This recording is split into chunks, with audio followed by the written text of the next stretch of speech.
Olá pessoal, sejam mais uma vez muito bem-vindos. As nossas reflexões sobre ética estão sendo realmente amplas, já que a ética é um tema amplo, porque ela circula a vida das pessoas, toda a existência humana, desde a existência social, a existência profissional, enfim.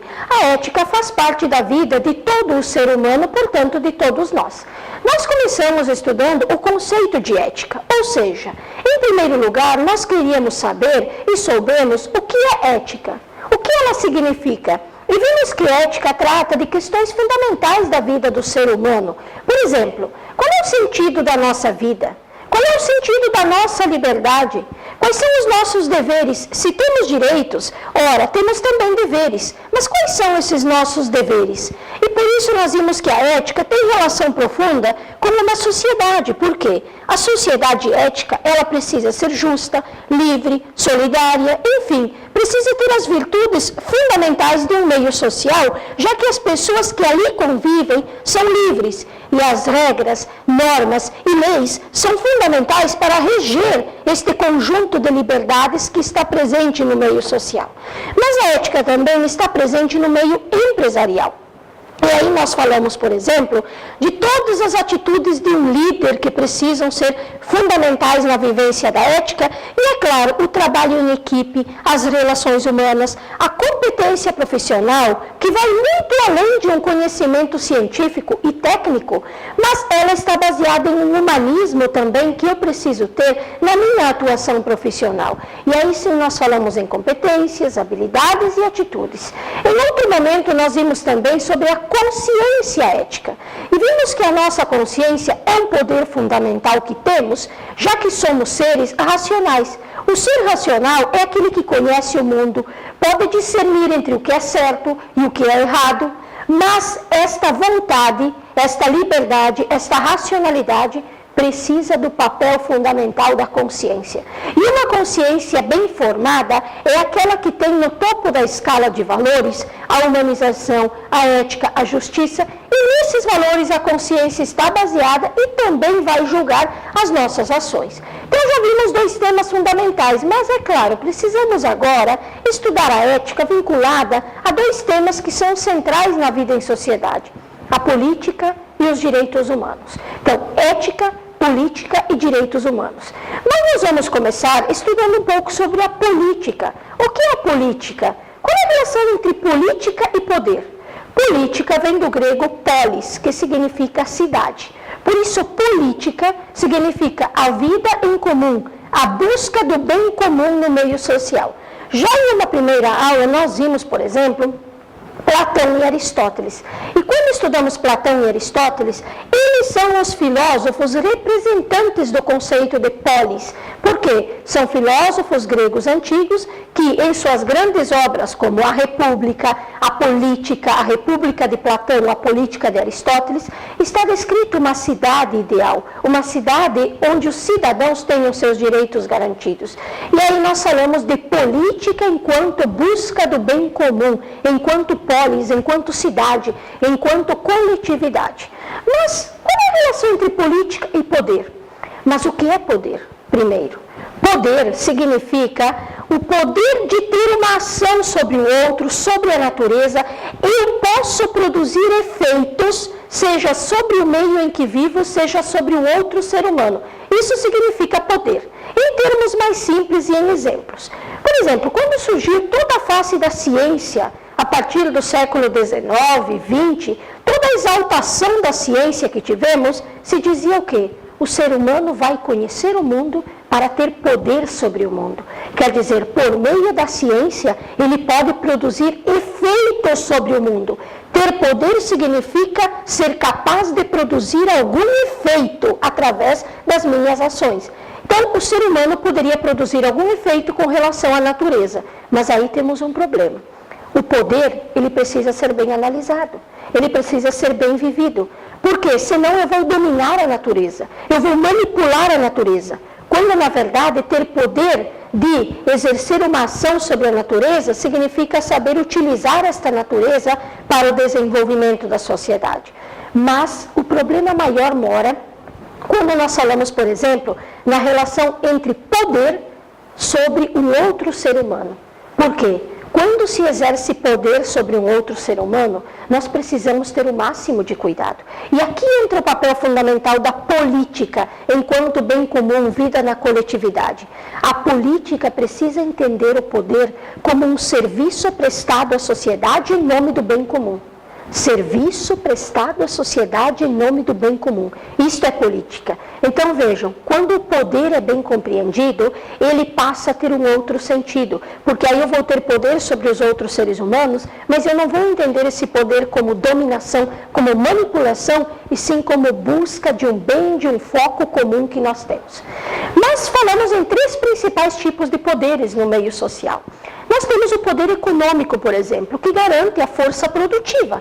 Ora, durante toda a história, desde a caça, a coleta, a agricultura, a industrialização, nós tivemos uma busca por garantir a força produtiva.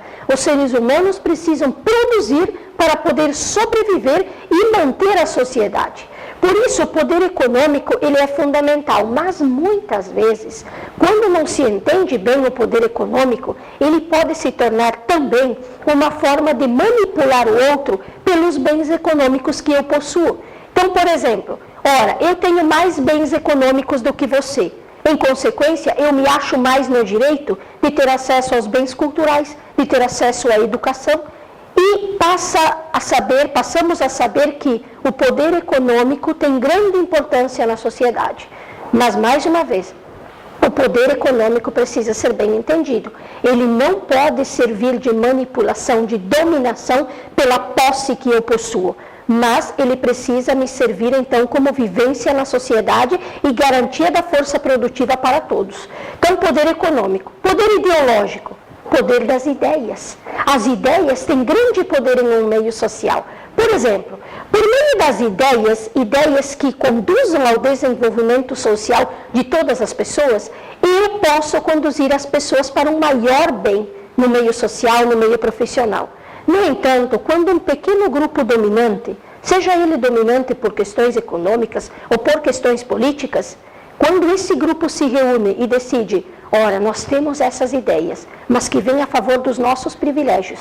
Nós vamos ser coesos, unidos nessas ideias e vamos garantir que por meio do nosso discurso todos nos obedeçam e façam valer essas nossas ideias. Mas o que é isso? Nós estamos usando o poder ideológico de uma maneira errônea. Mas o poder ideológico é fundamental quando bem compreendido. Por quê?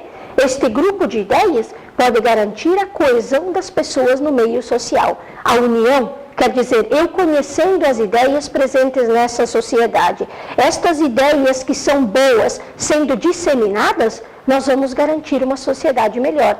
Então, o poder econômico garante a força produtiva. O poder ideológico garante a coesão no meio social, já que nós podemos, por meio das ideias, entender melhor essa sociedade.